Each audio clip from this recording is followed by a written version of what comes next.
So, hi Sam, thank you very much for coming here My today pleasure. and meeting with us.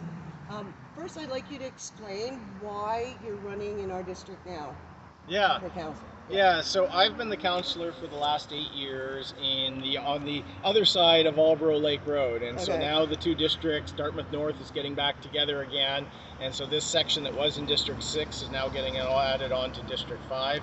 I've been the counselor on the other side for 8 years, 8 years. and yeah, time flies, and Yeah. it's work that I'm very passionate about, and you know it, the role of counselor, you get to nudge a lot of different things in different directions, and I can see the impact around the community, and that's deeply fulfilling, and I still think there's lots I can contribute. So I'm reoffering and hoping to be the representative for all of District 5, which includes a reunited Dartmouth North. Awesome. Yeah, I've seen your work with the stopping the infill of Dartmouth Cove, and I think that's the kind of passion that Dartmouth North needs to be able to, get some solutions going. So, thank you for that. All right. You're welcome. So, recognizing that you were on council but not councillor of Ocean Breeze, where the property was sold to the new owners, developers. Today, with the benefit of hindsight, what do you think could or should have been done differently to avoid the situation we're in now, with 1,000+ residents facing imminent eviction? Yeah, that's a good question. I've asked myself that too. From where we are on development, right? I think like trying to do, we'll just try and block all development and then things will stay the same. I don't think that's actually how things would have played out, right? Under the old rules, they could have applied, made an application. We've certainly seen the province has stepped in whenever HRM Council is seen to be standing in the way of development. So I don't think we would have ended up with a different outcome had the center plan gone differently. What I think might have helped a little bit, this could have been a future growth node, and then that would have kept a political kind of peace platform in play at council, because rather than as of right, it would have then had to come to council. But I don't think the fundamental reality of townhouses coming down and redevelopment happening would have been any different had the center plan made different choices about the zoning. Right. What about, as I've heard, I believe you mentioned to me in the past, what about, bringing in some propositions to prevent developers from building until they've duplicated the buildings and the homes they're taking away? So yeah, now we're talking to me, the challenges of Ocean Breeze is not that we have development, it's that we have an absent government on the other side, right?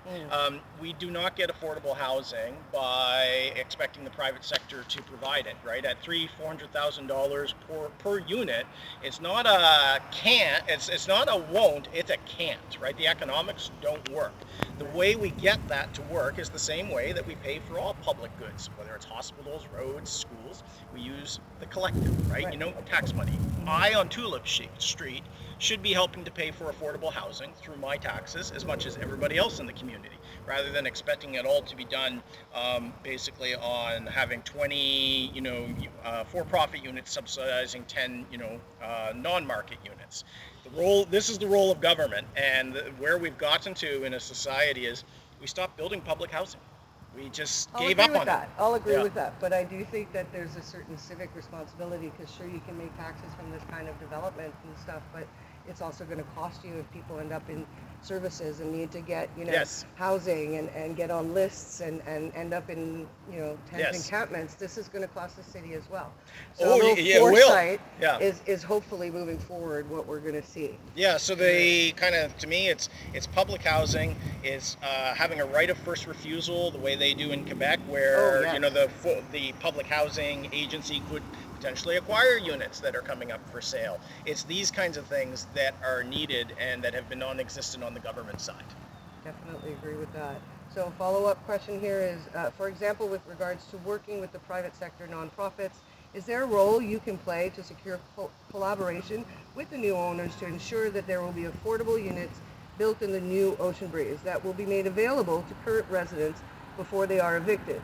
We refer to the Mount Hope Village across Dartmouth, where Clayton Developments has agreed to work with the YWCA to include affordable town housing in that new development. Is something similar possible with at Basin Heights? It's certainly possible. The challenge with housing in the city is you bump up against provincial jurisdiction. So like in the current way that things are set up, the city is in charge of development. So like what the zoning is, what's allowed on different properties, but all the public housing or nonprofit housing, all of that falls into the provincial realm. And so, the Eisner's Cove development is a good example where the province partnered with a nonprofit who's gone in there and reached a deal with the developer. So that kind of thing absolutely could happen here. It's hard to drive that from City Hall, where all the jurisdiction for it comes from the province. What I think we can do as a city is offer much more favorable terms for nonprofits. Right now, 50% of a nonprofit's taxes they pay are forgiven by the city when they're doing affordable housing. I'd like to see that be 100% so that we can put more money back into nonprofits who then have more capacity to do this kind of work. That would be good. Are there any questions on housing from the people here today? Want to say anything? No? Alrighty. So question number 2. In your view, what should be done moving forward to ensure that this does not happen again in the HRM? More specifically, what needs to be done to avoid demolition of affordable homes and the eviction of their residents with their replacement by new high-end cost condos? Now, I think that plays to what you just said a little bit, but I think you had mentioned a few thoughts that you could do to represent us in perhaps the provincial government and help us be heard. So this doesn't happen again to other communities. Yeah, I think in the immediate situation here, the council could have a role in terms of advocating to the province. If the world changed simply because HRM Council sent a letter to the province, we live in a very different place. Sometimes we get traction, sometimes we don't. Right. But I think that's something that we certainly could do is we can ask the province, what are the plans to accommodate and manage the fact that people are, over the next several years going to lose their homes here. Or Canada Lands at Shannon Park. Or Canada Lands, yeah, that's another one, especially where they've had the announcement about housing there, right? So there seems to be an intent. So I think council can definitely fill that kind of role. Fundamentally, I think we need to get back to having an activist metro housing, right? An activist public sector, public housing thing. And I think it belongs at the city level because right now development comes in and city just worries about that, and then you have metro housing over here and the provincial responsibilities, and they're not involved in that process, and they have not been on an activist kind of building units in 30 years. If the city had this responsibility, it would pair well with the fact that we're taking in applications and we would build stuff. We build all kinds of stuff. So you want to bring that back to I want that to come back to the city. Yeah? Yes, because I think at the city level, we would get more done because we build and operate stuff, and I think it would pair very well with the fact that we're doing planning anyway. So then when a developer comes in with an application, if we had our own housing court, that housing court could say, thanks, we want to buy, a chunk of land, we want to buy X number of units, and we want that in your project, and that could happen right at the beginning. Right. No, I think there's a question just behind it. Yes, Jen. So for me, with the housing perspective, with Nova Scotia Provincial Housing and the city, the problem is that there's an over a 10-year wait list, and even for priority access, it's a 2+ year wait list. Yes. And that's mostly in HRM. That's not like NSPHA province-wide. Yeah. And it seems that the city and the province are both okay with 1,500 people being evicted, and most of them are kids. Yeah. And everybody wants to turn a blind eye to it. I can't speak for the province, but I'm not okay with it. And it's not, this is a collective failure of government. And, that wait list you talked about priority placement, it's even worse here in HRM. If you look at I work in it. Okay, so the 2021 AG report that was done, if you kind of crunched, how many units did we place and what's the total wait list? It would be 7 years. They kind of say, I think part of it depends on people giving up, finding other spaces, passing away in the case of seniors before they ever get their unit, right? Because if you actually just took 300 versus the wait list, it was 7 years to get to the end of that. And that's because we didn't build anything, right? 30 years, we have 200,000 more people in our municipality, but basically the same number of rent-to-income properties as we did 30 years ago. And I mean, you don't have to have a fancy degree or be a statistician or anything just to say, look at that and say, those numbers don't work, right? So while this is, I mean, it's adequate housing, it obviously needs updating. It's been here since the 50s. The city and the province were okay just throwing it aside instead of stepping in and saying, you know what, this would be a better option for us to get something that's already existing and then add on, because there was 52 acres of land here. While we want green space still, there was still space to build new things and integrate it in, and then slowly take on the responsibility of maintaining and upgrading what already exists. Yeah. You're not wrong. It shouldn't happen this way. And I mean, the challenge is that we have not, as government, done the job on affordable housing for 30 years, right? And unless we can rectify the actual fundamental failure at the beginning, which is we don't have a government active in housing, ocean breezes will happen again. So the city and or the province, I mean, anybody anywhere has the opportunity to buy this phase, specifically, phase 2, for $7 million minimum, from what the owners have shared with us. And it's been up on, what is it?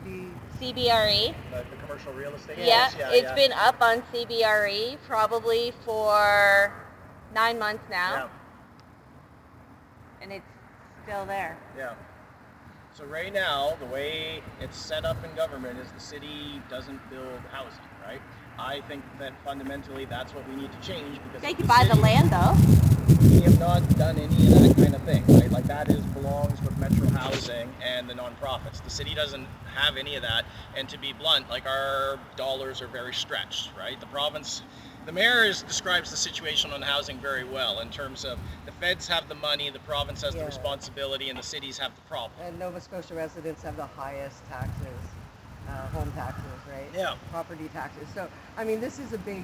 So fundamentally, I think it needs to come back to the city, and the way to do it and actually pay for it is there's about $200 million of property tax revenue that is collected by HRM that we never see, that comes in and then goes over to the province to pay for provincial services, mainly education. If the province... Which is also lacking.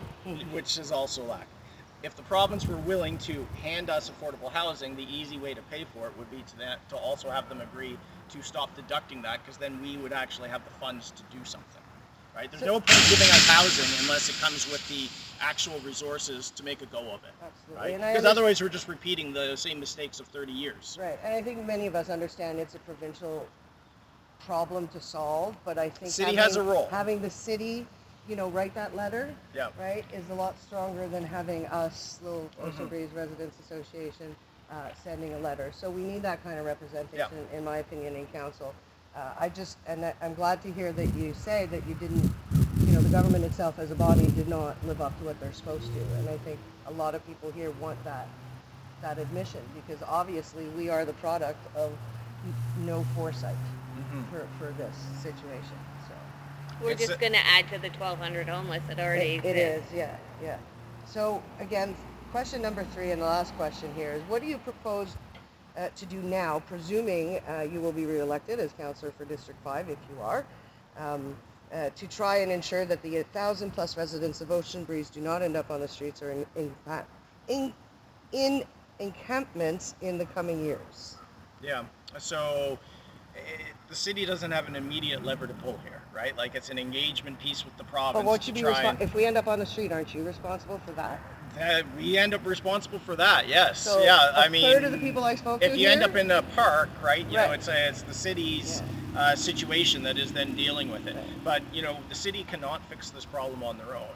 We need the province to be able to do it. Right. We need all level of governments to respond to this. To me, it's not an emergency anymore. It's a crisis. A third of the residents here have told me if they leave here, they're going to live in their car, on the streets, or in a tent somewhere in the forest, because, there's lots of lovely land around here. And So we are going to become a problem for you. Yeah. Like there is a certain number. No, not everybody. A lot of people here have solutions and Yeah. are just staying here until they have no choice because they can save money. Yes. Right? Because it is below market here. We Yes. know we're blessed. But we're trying to be proactive Yeah. and get some solutions ahead of time. So what I'll say is, like over the last 4 years in particular, like since COVID and the housing crisis and the homelessness crisis went into high gear, it's been very eye-opening on this side in terms of like what the actual kind of situation is and how dysfunctional so many of our systems are. And as a society, it's like if you're homeless, you get $380 a month. And who can do anything on $380 a month? No wonder they're out If you there get asking for money. 380, well, exactly. Yeah. If you get $380, you're basically telling people steal, panhandle, or sell yourself, Thank right? you. Like this is, Absolutely. and that we don't have a universal basic income to make sure that everyone has the means to survive in our society is That's another criminal, good thing to right? support is a basic Yeah, we're income. starting to get off, but Absolutely. like, I mean, it's so Yeah. frustrating. Like, it feels that as a collective in society, we are often willing to pay money for things like policing and corrections, when not. an ounce of prevention in the first place would have avoided a whole lot of the social issues that we're now grappling I think that's the with. point of view of many. And that would stretch the system a heck of a lot less. Yes, Yes. if we had foresight. So, are But you even the planning- amount that people get if they're housed and they're on income assistance is It's not Not even enough. enough for your is rents not now. good enough Yeah. for rent And either. you couldn't pay for rent even here, one of Nope. the best deals in Dartmouth on what social Yeah. assistance provides. I think the living You know, wage unless you're went going up to get to a rent supplement on top. I think Yeah, it's- and most of us don't Which they made qualify harder for to that. get. Yeah, exactly. Yeah. So, are you planning to go door to door here to talk to people in the community? I haven't settled on my last week here of door to door. Okay. The district is huge. I'm not going to get to every door. Right. If there was a time, I'd be happy to come down. So, if there's some residents who'd like to talk to you, they can Absolutely, reach you yes. online, and Yeah. you'll come out and, Yep. and speak to them or Absolutely. meet with you in your office. Yeah. Okay. Well, is there anything you'd like to tell the community? Geez, I mean, I feel like we've covered it all. I mean, I guess my main message would be that I know government has collectively failed here. The fact that, this is happening at all in this way without a planning kind of thing around it. It is a collective failure. I recognize that. I also have, as a platform piece, right? Right.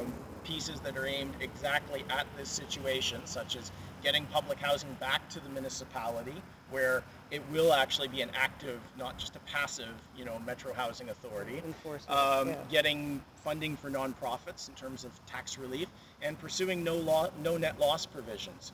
The big challenge is, and we're going to have a provincial election next year, is 2 of 3 of these require provincial cooperation. And so we, as the city, we can try. Right. But we're not guaranteed success without the province being there as well, because the no net loss requires a charter amendment. Public housing requires a whole lot of negotiation. The one thing we can do clearly is provide more relief to nonprofits. We need to elect people that are going to make change. I Yeah. want to thank you, Sam, for coming out. Thank you. There any other questions or no?